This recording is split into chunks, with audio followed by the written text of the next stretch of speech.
welcome to Glow Up Cooking with Lindsay, where I'm sharing dishes designed to transform you physically, mentally, and emotionally so you can live a purposeful, empowering life. Because when you eat the right foods, you can elevate your body, being and mind, as well as cooking is an art form, therefore it's very therapeutic, so it can heal, expand, and strengthen you.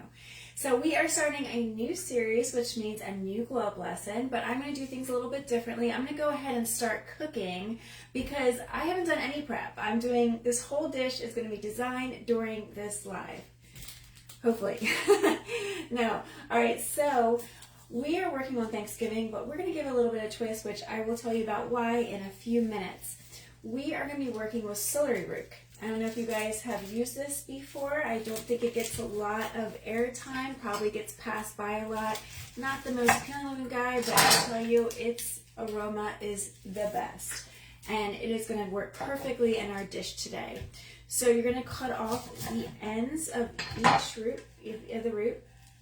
Now, which is great because now we have a nice flat surface. Oh my gosh, I forgot my bowl to cut off to use as a garbage dispenser. But anyway, so we're going to cut the peel off, and I'm just going to use a knife. Very easy to peel.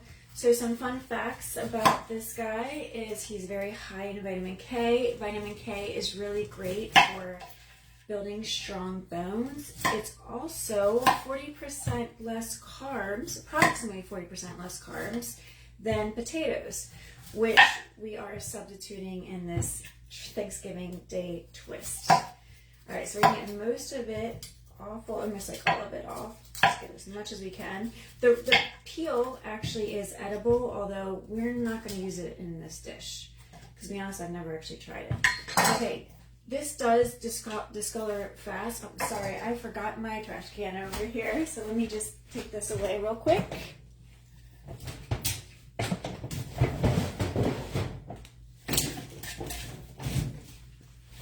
Okay, this does discolor really fast, so you want to, as soon as you cut it, you want to put it in the water immediately. I already have some water boiling, which I had turned down, so we're just going to make this into chunks because we just want to cook this till it's fork tender, and then we are going to be mashing it up. Okay, so have to work fast. Make sure I don't burn myself. Alright. This will cook really fast. It should only take like a handful of minutes, which is why I am doing this during the talk. Sometimes the smaller you dice it up, the less time it takes to cook. Or less time it has to cook, I should say. Alright.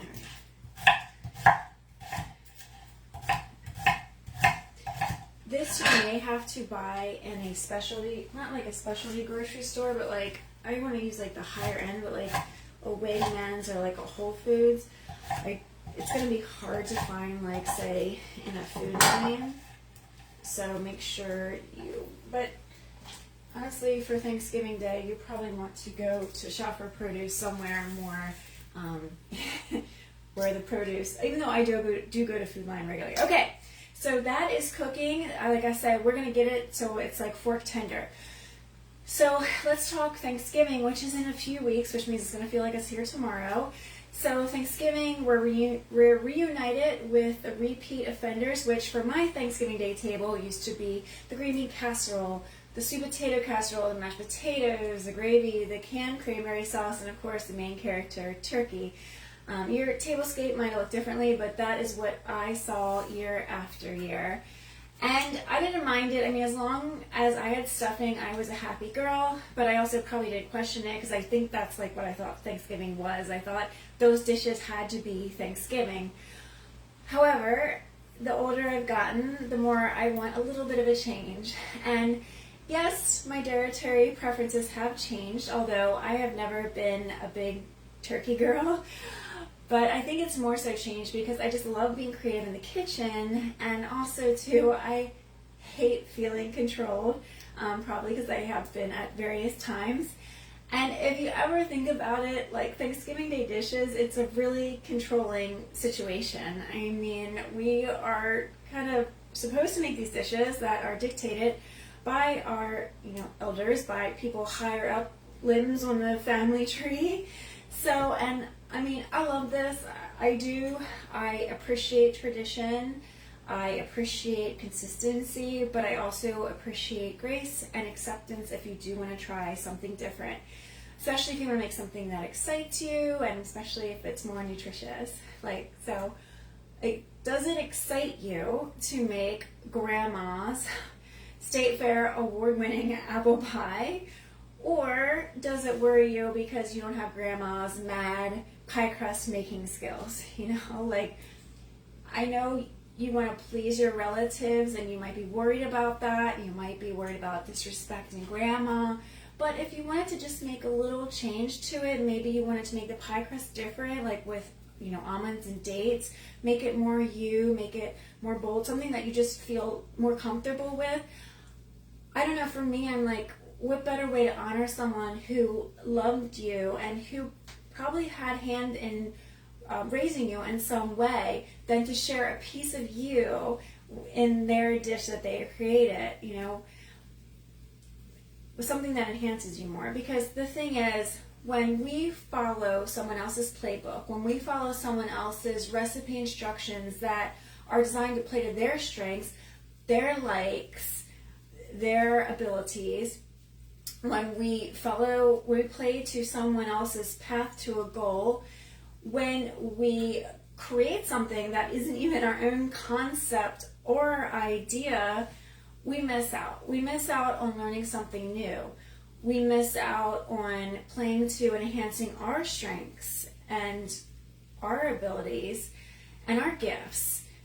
And so when we when we follow somebody's playbook just to please others, we are going to be missing out on self-discovery, self-improvement, and then we may miss out on our destiny. Which leads us to our glow up lesson of this series, and that is, if you are being controlled by someone else, or you're controlling yourself, because you can totally do that, you will disrupt your purpose, because you will miss out on your self-discovery, you will miss out on your self-improvement, so you can miss out on your destiny, and we cannot let that happen. When you control yourself, you are becoming closed-minded, and you're going to worry more, and you're going to miss out on the moment, living in the present, and you'll miss out on the opportunities and things and people because they do not follow in your plan, your mold. So again, which will harm your purpose and your destiny. So to facilitate this mindset shift of getting out of control, getting out of people-pleasing, we are going to work on dishes. We're going to do a twist on traditional Thanksgiving Day dishes. We're not going to totally transform the whole thing. You know, there's no needed facelift for these dishes. Just a little nip and tuck is going to help us get into that mindset shift of breaking free from change. So, like today, we are doing a twist on mashed potatoes by using this celery root, which if I didn't want to do this dish, like I would use potatoes, which still been great, you know, but you know, I'm used to it. I would have missed out on this guy. This guy that, like, get past a lot. I mean, it's not the prettiest looking vegetable. It's not the most edible looking one, but let me tell you, its aroma is one of the most beautiful of all vegetables, and aroma is part of the whole Thanksgiving Day experience. So that is why we're using this. And I would totally miss out if I didn't try using it, if I didn't try to change up these dishes, which is something I also wanted to do, which is also, it's also something I do, make it like more me, make it feel like it's me. So let's see how it's going, because I feel like I talked a lot faster than I thought I was going to. Again, we want these to be fork tender because we're going to make this similar to how you make mashed potatoes. Okay. The smaller you cut the cubes, this is going to go really fast now. The smaller you cut the cubes, the faster they will cook. I don't know if I said that already, but let me see. I feel like these still might need, all right, it still just needs like a minute or two. All right, so I might just talk about some things that I was going to talk to after. Actually, you know what? Let's go ahead and start putting some ingredients in the blender, because do want to start with our liquid first. Okay, so in our blender, we're gonna make this vegan style first of all because it is World Vegan Day. So just to like, you know, honor the day, we're gonna make it totally vegan style. You can just, if you want to just do what I do, and just kind of use regular milk, maybe you want to use regular butter, that's fine, just as long as you're doing somewhat of a twist, okay? So we're going to start off with some coconut milk. This is just straight from a can. We're going to start with just a little bit. I think that's about 1/4 cup. We'll go ahead and put this to the side. Again, whenever you use your blender, you want to try to use liquid first because that will protect your blades. Okay, so now for butter flavor, you can use regular butter, you can use ghee, which I used last week when I tested this out. It was delicious, but again, we're going vegan style, so we're using this butter flavor coconut oil.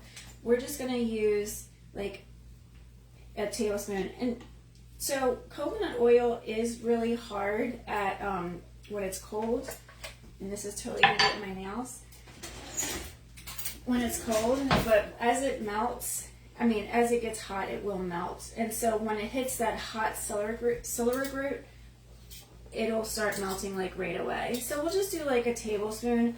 I don't think this really needs to be, approximate, but yeah, we got like 1/4 cup of coconut oil, a tablespoon of butter. You can adjust it as you go along. Okay, and really that's like all we need to do right now. Let me go ahead and rinse my hands. I think this guy should be finished soon. Actually, let me go ahead and get my strainer ready because you will want to strain the water out. And this is because we don't want that water in there. Okay. So some of the stuff I should have had prepped beforehand. Okay, put this in the sink. All right, let's go. Where did I put my fork? All right, let me test this out. Oh my gosh.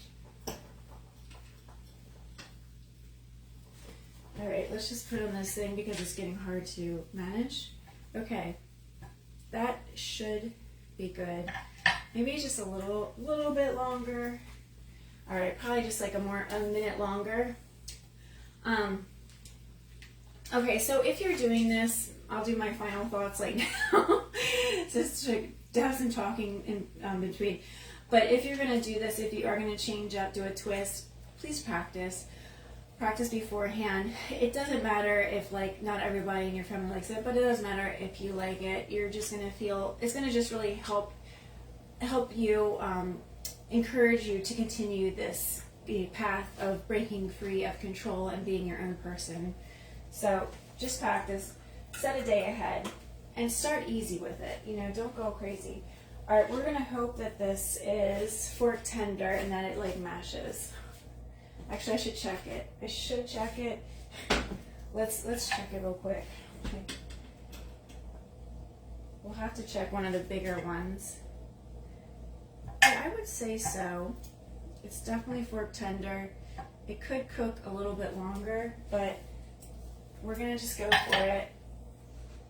Okay, so I'm gonna strain this out over my stove, or not over my stove, over my sink, and it's very hot. Okay, so as you'll see as I add it that the butter will start to melt. You really should, when you add something to a blender, you really kind of want to let the steam get away a little bit, otherwise it will explode. So now we have to wait for that. It's a good thing I did my talking while it was cooking. So another thing I want to say is, like, when you're doing this, when you're doing a twist to your tradition, I really encourage you to journal it out. Journaling is scientifically proven to be very like healing and stuff. It's also going to help embed this memory in your mind. So maybe you want to journal during the process of it, maybe right after you make it. Definitely after like Thanksgiving dinner. Bring your notebook to wherever you go. get a quiet time set aside, or bring your earbuds. All right, so we're gonna try this. I'm just gonna go ahead and cover it and hope that it does not like explode. Okay, I'm just gonna put my hand on it anyway.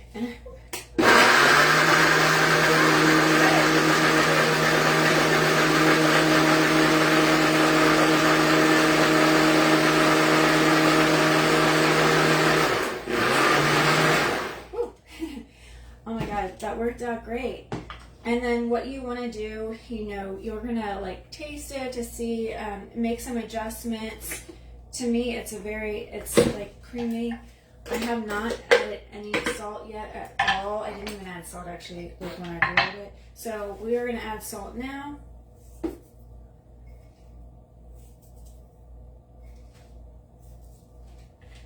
And then we're gonna add a little bit of dill.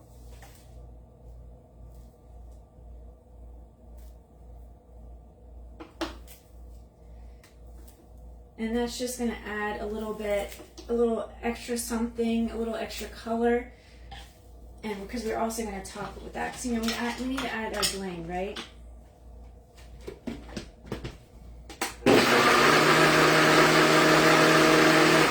Good. And just go ahead and you just want to mix it till it, like the dill is blended. And then we are done. So let's go ahead and plate this. Smells so good. And of course you want to taste it after you add the salt and pepper. Let me get a clean spoon. All right, we got my white plate. Of course this will be nice and contrasting. We're gonna go ahead and add it to this. There we go. You would never guess this wasn't mashed potatoes. And maybe I wouldn't tell everybody first like what it is. And of course this would be better like in a bowl now that I'm like putting it out there. But you can see the green bits make it like so pretty. Adds that extra dimension. In a bowl it would be like, you know, regular potato. And then of course I always like to bling it up. So we're gonna add the dill. Just a nice color, and also the dill has an incredible aroma to it as well. There we go. Finished. Okay, so here is our first twist. Here is our first twist on Thanksgiving Day traditional dishes, and we changed a mashed potato dish into mashed celeriac, which has lowered the carbs, but really, honestly, it just brought something new to the table. So thank you guys so much for watching, and I will see you next week.